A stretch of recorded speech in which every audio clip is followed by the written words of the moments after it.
Yun, magandang araw mga 5-9. Magluluto nga pala tayo ngayon 5-9 ng adobong atay at balunan. Yan, ito 5-9. No? Masarsa 5-9. Ating lulutuin na adobong atay at balunan. Yan, ito 5-9. Panoorin nyo 5-9 hanggang dulo kung paano ko nga ba ito 5-9 ginawa. At napakasarap nito 5-9. So 5-9 may nabili ako 5-9 dito 5-9 na 1 kilong atay at balunan yan 5-9. No? Nalilinisan yung 5-9. Pero bago ang lahat 5-9, yung ating sekreto 5-9. Magugugas muna 5-9 ang kamay. Yan. Diyan tayo 5-9 sasarap pagka ganyan. Yan. Saka ako naman 5-9 hugasan na. At ating 5-9 isa-isa at kikis-kisin muna natin yung 5-9. No? Yan. Para maging malinis 5-9. Ito na pa bali 5-9 pinagbukod ko 5-9 yung atay at balunan.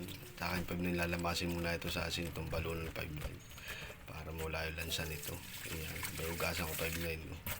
Ayan lang 5-9, sabay 5-9 suka naman 5-9, lalamasin ko ng 5-9 sa suka. Ayan, para mas gumanit siya at mawala na talaga yung lansa 5-9. Kasi 5-9 hindi tayo 5-9 gagamit 5-9 ng luya dito 5-9 sa ating lulutuin na ito. So ito ang diskarte dito 5-9. Ito na 5-9 no. Pati yung atay natin at ating na ready na. So ngayon 5-9 mag-ano naman 5-9 ako ng bawang, maghihiwa ng bawang. Ganyan na 5-9, maliliit lang 5-9 no. Ating paghihiwa ng bawang. Yan ganun. Tapos 5-9 meron din tayo dito 5-9 na sibuyas. Yan, 2 piraso 5-9 na sibuyas. Ganyan din lang 5-9 no, maliit lang 5-9 yung ating hiwa dito. Yan lang ng 5-9 no. So yung 5-9 maraming salamat pa rin 5-9 sa sumusuporta sa akin sa mga ni-upload kong video. Sana hindi kayo magsawa 5-9. Yan, ito 5-9 nakaredy na yung ating mga lulutuin. Tapos 5-9 may itlog tayo tsaka Sprite 5-9 may laurel. Yan. Bali 5-9 painit ako 5-9 ng kawali at nilagay ko na 5-9 yung ating bawang at saka sibuyas.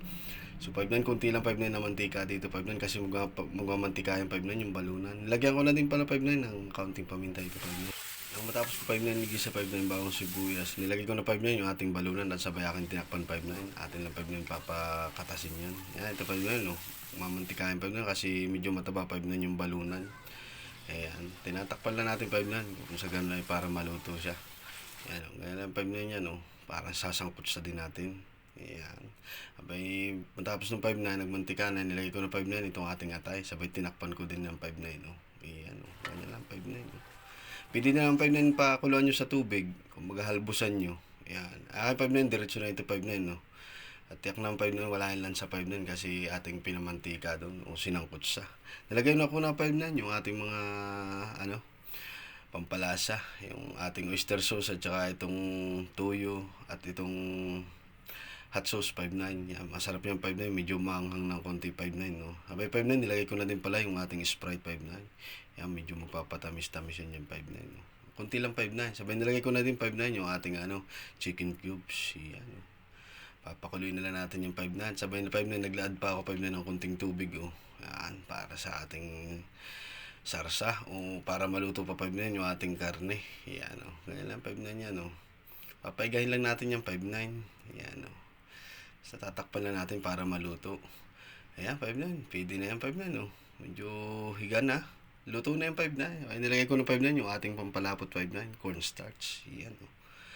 Ay lumapot na 5-9. May sarsa na yung 5-9 o. Ay quality na yung sarsa niyan. Atin muna 5-9 titikman. Talagang quality yung 5-9. Ang hula. Kulang 5-9 sa anghang. Kaya nilagyan ko pa 5-9 ng ating hot sauce. Ayan. At saka nilagyan ko pa ng kunting suka. Pampabalance 5-9 ng lasa. At nilagay ko na din para 5-9 yung ating itlog. 3 5-9 para I love you. Eto na 5-9 no. Ay. Sarap na yung 5-9 sa kanin ano. Mga ganyan. Talagang quality. Kaning lamig. O sa bahaw. Ay talagang. Pwede din 5-9 pulutan. Papaigay na lang natin 5-9 konti. Nasa may ng apoy. At ito na 5-9 no. Pinatay ko na 5-9 yung apoy at didikit na. Ayan, tama lang yung 5-9 na sarsa na yan no. Ay goods na 5-9 sa kanin. Ready to serve na 5-9 no. Ay, ito na. Ayan no. Ay quality. Kanin na lang. Kailangan ito 5-9. Ito na 5-9 yung ating finished product. Aba. Ay talagang. Ano pa yun? Yun, mga 5-9. Naluto na naman yung ating atay at balunan. Yan, adobo 5-9. Yan, ito 5-9. Napakasimple 5-9 lutuin. No? Tapos 5-9 nilagyan ko 5-9 ng itlog. Tara 5-9, kain tayo. Pero bago ang lahat.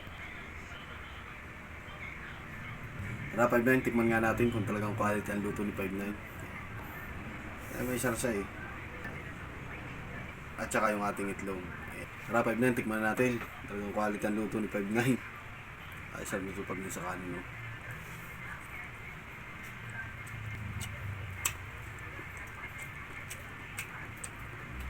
Yung ice cream ng balunan.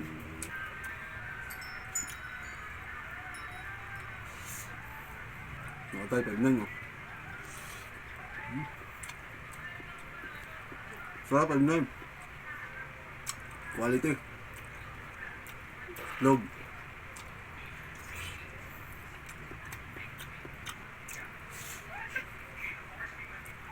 Sarap 5-9, medyo maanghang-anghang na konti, tapos medyo manamis-namis ng konti. Gawa ng 5-9 ng Sprite. Sarap 5-9 sa kanin. Panalo.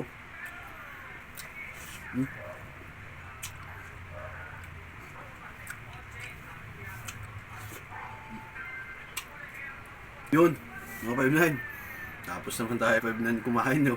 Ay, panalo 5-9, no? So yung 5-9, maraming salamat pa rin sa sumusuporta sa akin, lalo na 5-9 yung mga followers ko, at sa mga magpapalo pa, at sa mga kaibigan ko, pamilya. Ayan, pa-share na rin at pa-like na rin ang aking mga ni-upload na video. At yun lang 5-9, maraming salamat, ingat at God bless. Cut!